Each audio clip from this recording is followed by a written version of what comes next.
Now, in the Hebrew world, the Son was the exact representation of the Father. When Jesus said, if you've seen me, you've seen the Father, he was actually speaking Father-Son language. Remember his parable of the tenants. That a rich man planted a vineyard and let it out to some tenants.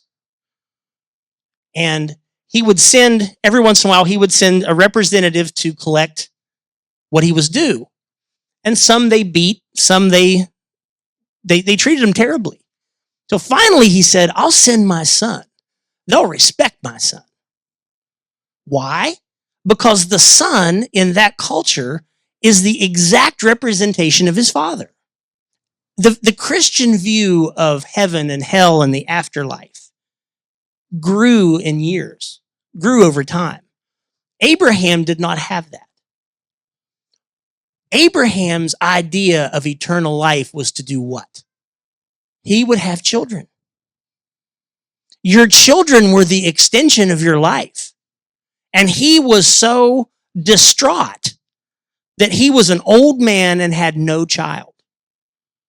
And his name was Avram, which means exalted father.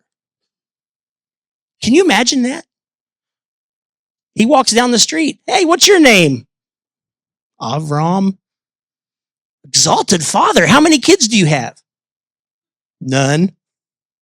But his hope was that he would have an heir that would be his form of eternal life. That's the mindset of this Hebrew culture into which Jesus was born. That the Father and the Son are not separated or one is above the other, that they are identical in terms of their inheritance, in terms of the whole big plan.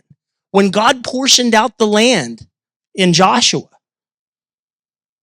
that land was to be passed down through the family, and it was supposed to last forever because the Son was just as important as the Father, always.